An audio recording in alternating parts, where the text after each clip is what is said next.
Morning. We're President Wealth Partners. Let's talk. My name is Drew Casey, CFP, here with you this morning, joined by colleague Harold Williams, CFP, CPA, co-founder. The list goes on. You've got quite the sterling resume, and excited to have you join me this morning. We don't have time for that. Okay. Let's jump right into the topic. That'll take too long to go through. Jour. Yeah, Yes. exactly. Excited this morning to talk about mega backdoor Roth contributions. Yes. That's a bit of a mouthful. Grant and I recorded a video here recently about the Backdoor Roth IRA contribution. This is sort of an expansion or a follow-on to that topic. Yeah, it occurs to me, people think of Roth. I mean, most people probably that are watching this video know the difference between Roth and regular IRAs, the tax-free forever accumulation. But I think, you can tend to think of, the Roth contribution, it's a limited amount of money. It's kind of like, these people are lined up at the door for this deal and, they can squeeze a little bit in every year and they don't know that if you go around back, there's a loading dock and you can back up if you've got the right situation and you got the money and you can dump in some major amounts of money. Yeah, it can be really powerful. Yeah. As you said, the contribution limit, if you're under 50, is $7,500 this year. Yeah. Fairly minimal. Nothing wrong with that, but that's great. It's not huge. Yeah, as you said, the door is just cracked open. It's not wide open. The mega backdoor is really an expansion. We talked last week, Grant and I did about, we've got a lot of clients who make too much money to contribute to a Roth IRA. Yeah. They don't have that option. Or maybe they're already maxing out, a Roth 401k at work and they're looking to get some more dollars into that vehicle. The backdoor IRA contribution is a way to sort of circumvent that income limit. Yeah. The mega backdoor Roth is, as you said, if you've got the funds available, a way to just really expand the capacity and the capability to get money. And you got to be working for the right employer. You got to have a plan that will accommodate it. Yeah, we're going to explain that, but important. Retirement plan specifics are important here. Unlike the backdoor Roth IRA, which is really open to anyone. Anybody can do that. Exactly. Yeah, right. So first slide we've got here, we're just kind of distinguishing between the backdoor IRA and the mega backdoor contributions. So, we highlight quickly what we talked about last week. The backdoor IRA contribution, that's a way to circumvent the income limit. That's someone making a non-deductible contribution to a traditional IRA, and then going ahead and converting that balance to a Roth IRA. There's no income limit on making a conversion. And so that's a way to get, $7,500, for example, this year into a Roth. It's probably important, we describe it as circumventing the limit. It's absolutely legal. We're just, you're taking advantage of the rules as they're written. That's all we're talking about. Yeah, this is nothing illegal or we're not out in the gray here in shady territory. Yeah, the IRS is more or less blessed this method. So the mega backdoor, to distinguish that, is actually going to utilize an employer retirement plan. Yep. That's going to involve making an after-tax contribution to a 401k or a 403b, and we'll explain that here in a little bit. That actually unlocks the way for much higher contribution amounts than just what you can make into an IRA. So excited to walk through that with you. It may not apply to every situation, but I think this largely fits clients that are, you got to be pretty affluent. You got to have significant available cash flow that you want to save and that you could put into a Roth. This is just, if you have the right circumstances, this is opening the door to enable you to do it. Yes, exactly. So Harold, I have a trick question for you. Good. Okay. How much can you get into your 401k or 403b? Let's say you're not doing a catch up, you're under 50. What can you get in there? Well, I'll just be the straw man. I think that number, it probably just inflation indexed, it's around $24,000, I believe is the number. Yes. Now, I'm sure there's a little more to it than there's a little nuance to it. So you're, of course, thank you for walking into my trap. You can contribute that much, defer that much from your income into a retirement plan, an employer plan. However, that's not the only way, and most clients are probably experiencing this. That's not the only way to get money into a retirement plan. You can defer your own income. You've also got employer contributions. So, clients may have a match on their salary. There may be just a blanket profit share. Some companies add money even to the match. Yeah, exactly. There's a third way to get money into a retirement plan that I think is crucial for the mega backdoor, and maybe people don't even really think about in most cases. So we've got that pulled up. After-tax contributions. After-tax contributions. You so know, that's it's interesting to me. I think a lot of people that have grown up with workplace plans are a little conditioned to think, well, after-tax contributions, why in would the I do world would I want to do that? You know, there's just not that big an advantage. But this is, Yes. you're going to point out here what door we're opening. Exactly. Yeah. That is that third way to get money into a plan.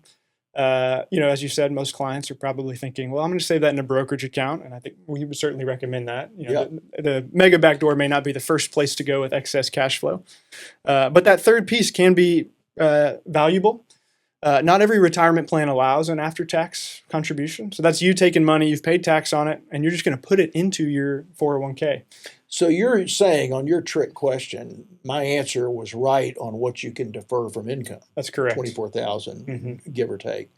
But that really, when we take that plus whatever my employer's contributing, I've still got significantly maybe more money. I mean, what if my employer I'm putting in 24, yep. They're matching it with $12,000 and I'm at $36,000. There's some now higher limit that if the plan permits, I can put in after-tax contributions. Yes, there's an IRS limit on retirement plans. A total of $72,000 in 2026 can go into a retirement plan through one of these different sources.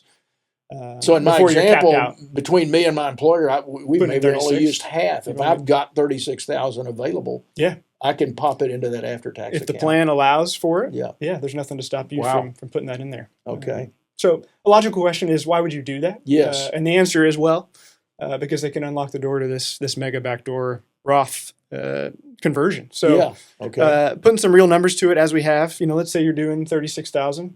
You've got $36,000 of extra cash flow you're going to contribute to the plan. What happens in a mega backdoor strategy is you're going to go ahead, you're going to convert that either inside the plan. If your plan offers a Roth option inside the plan, you can convert that money into that Roth option, pay no tax. That's an after-tax contribution you've made. Or some plans will allow what's called an in-service plan rollover. And so that's where you can roll balances actually out to a Roth IRA. Even while I'm still working. Even while you're still working. It's an in-service Exactly. withdrawal. Okay. So whether that stays inside the plan and becomes a Roth balance, or you're allowed to do this rollover out of the plan in service, that's how you can get this money into some sort of Roth bucket, whether it's the plan or the IRA. Yeah. So okay. So even if, let me think this through and be sure I'm stating this right. So even if the plan doesn't have a Roth option, if it's got an after-tax option, I can get the money in. And I can open a Roth IRA on the outside. And if the plan permits in-service withdrawals, I can move that after-tax balance out there. Now, I've got to do that before it has a chance to make a bunch of money on that account. Because otherwise, when I move that, I'm going to have some taxable income and potentially penalty if I'm depending on my age. Correct. So anything that's an earning inside that bucket is taxable, or So the idea is you need to fund this after-tax contribution, and then you need to quickly make the conversion before it has a chance to make money. Exactly. So probably someone's doing this near the end of the year. They know what they've deferred. They know what's been matched. They know that there may or may not be a profit sharing coming for the year. There's a kind of a specific way that money can also get into your plan. It's called forfeitures, where if an unvested balance is left when an employee leaves, they distribute that amongst the remaining plan holders. So that counts against your $72,000 limit. You may not be able to get right up to the limit. You might want to leave a little wiggle room. You got to leave yourself a little room. Just to be sure. But that's a way to get a meaningful amount of money into a Roth IRA or some Roth vehicle over and above the limit. In that example, it's 5 times the normal annual limit. Yeah. That's incredible. It is. It's very powerful. So if you think of feeding your Roth account, with a garden hose, this is the same idea. It's the same flow, the same destination, just maybe 10x the volume. Yeah. I mean, fire hose level. That's great. That's great. And for clients we have some that are very passionate about Roth balances. They say, I don't ever want to be taxed again on this money. So they might be putting their deferral, their $24,000 into the plan as Roth. Right. They've obviously got employer match, which is pre-tax.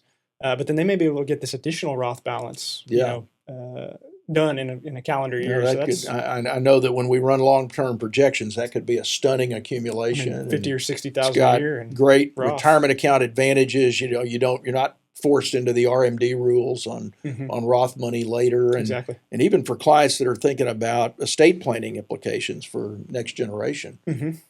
What better account to inherit than a Roth balance? It's a great asset to leave. If you're a second generation beneficiary. Exactly. Yeah. One other advantage to this, and we touched on this last week with the IRA conversation. A backdoor Roth IRA contribution, that's subject to what we call the pro rata rule, which has to do with the interplay between your other pre-tax balances, and you're making a conversion, and it may not be fully tax-free if you have other pre-tax balances. I mean, it really means if you're doing backdoor IRA, Roth IRA contributions, you almost need to be in a situation where you don't have other IRAs, yes. And you're doing this exclusively with one small IRA account, and you're emptying it every year. That's the idea. Because if you have another rollover or something that's got very much pre-tax money in it, yes. you're not going to get nearly the result. Exactly. Yeah. But if you do have one of those balances, but you don't have that problem in the 401k world. You don't. Yeah. So the pro rata rule does not apply. Wow. With the mega backdoor strategy. Yeah. So great. Anything else you'd like to highlight about this? I like it. I think we're on to something. Yeah. So for the right client situation, we think it's pretty powerful. Yeah. So. Beautiful. Yeah. Thanks for joining us. We're President Wealth Partners. Let's talk.